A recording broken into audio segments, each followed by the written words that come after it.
Hello, and welcome back to the English Circle, the podcast. I'm Emily. And I'm Alex. Today, we're talking about something that lives inside every English learner, the fear of making mistakes. That feeling in your stomach when you're about to speak. The voice in your head that says, what if I say it wrong? What if they laugh? What if they don't understand? That fear is so common, and yet we almost never talk about it openly. We pretend we're confident, we stay silent rather than risk embarrassment. We wait until our English is perfect before we speak, but that day never comes. I've done that so many times. I've had the perfect thing to say in a meeting, but I kept quiet because I wasn't sure about one word.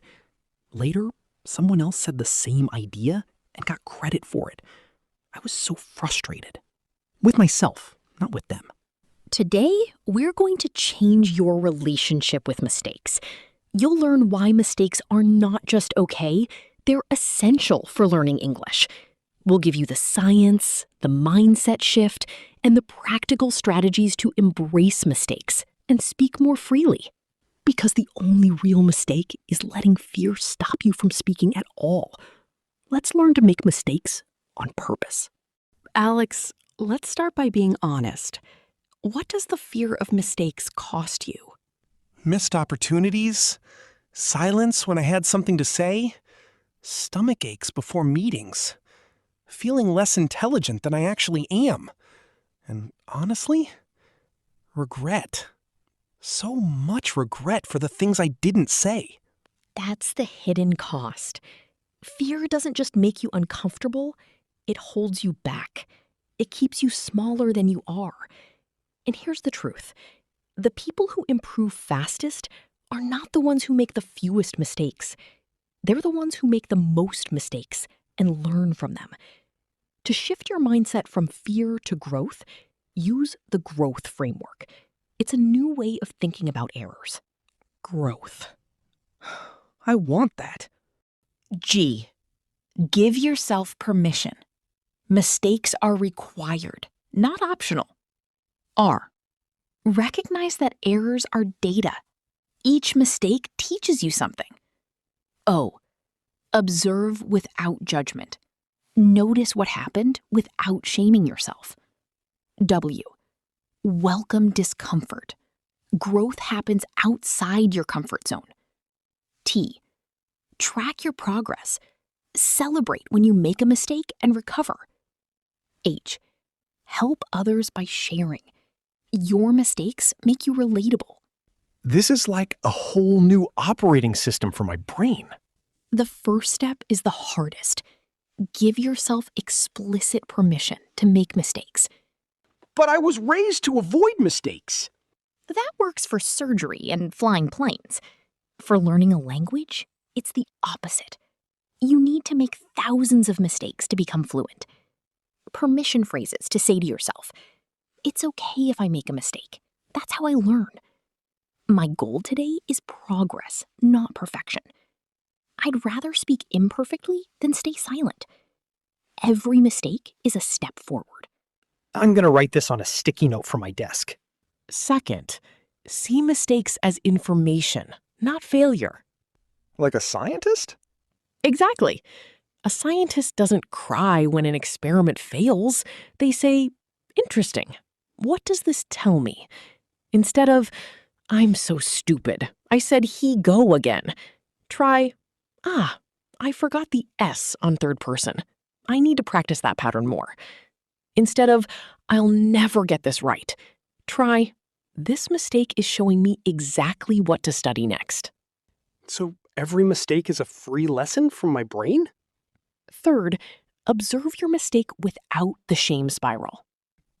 That's so hard. It takes practice. Here's the difference. With judgment, shame, I can't believe I said that. Everyone must think I'm an idiot.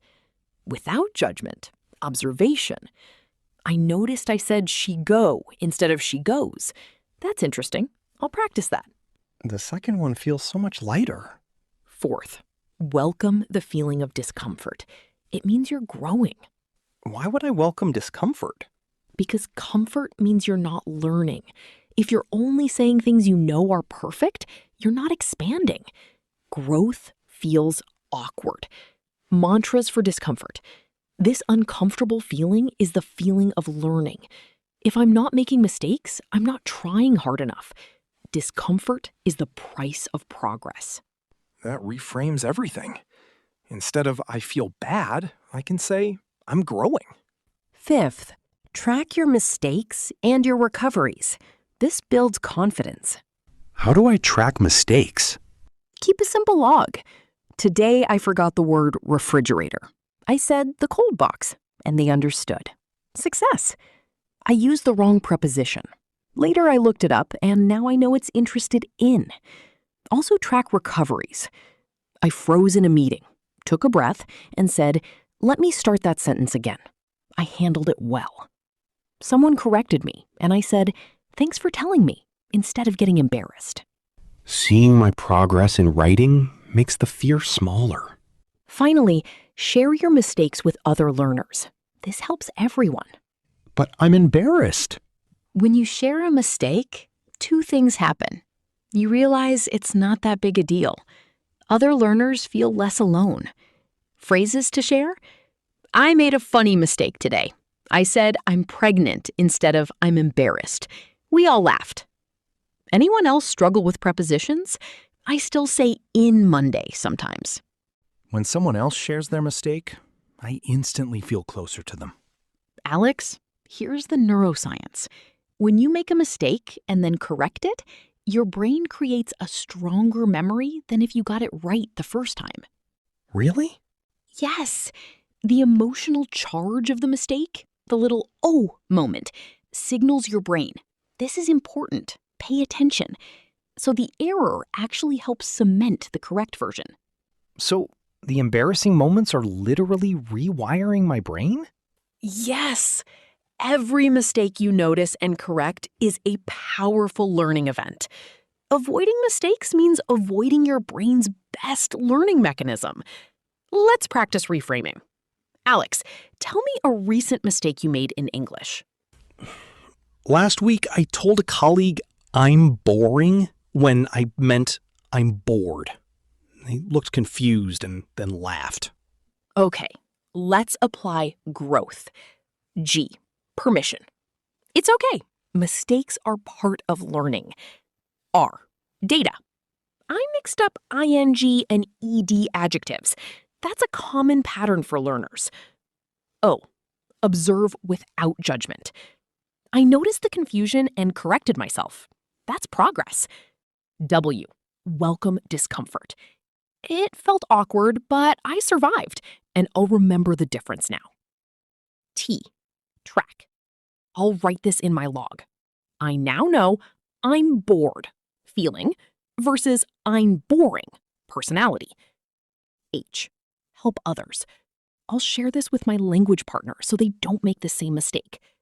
That turns a shameful moment into a helpful lesson. Getting corrected can feel embarrassing. Here's how to respond gracefully. Instead of, I knew that, I'm so stupid. Silence and shame. Try, oh, thanks for telling me. I'll remember that. Right, I always forget that. Good to know. Thanks for the correction. I appreciate it. A simple thanks makes it positive instead of painful. Speaker 1. Speaker 1, Emily. Here's a powerful daily practice. Find one mistake every day and celebrate it. Celebrate a mistake? Yes! At the end of each day, ask yourself, what mistake did I make today? What did I learn from it? Did I try something new, even if it wasn't perfect? If you can't find a mistake, you didn't push yourself enough that day. That flips everything. No mistake equals no growth. Let's recap the growth framework. G, give yourself permission to make mistakes. R, recognize errors as data, not failure. O, observe without judgment or shame. W, welcome discomfort as the feeling of growth. T, track your progress and recoveries. H, help others by sharing your mistakes. And your fear-facing challenge is this. This week, make at least one mistake on purpose. Say something you're not sure is correct. Use a new word. Ask a question, even if you might get the grammar wrong. Notice what happens. I promise you'll survive, and you'll probably learn something. Alex, what's one mistake you're going to make on purpose this week? I'm going to use a new idiom I've been afraid of, break the ice, even if I'm not 100% sure I'm using it right.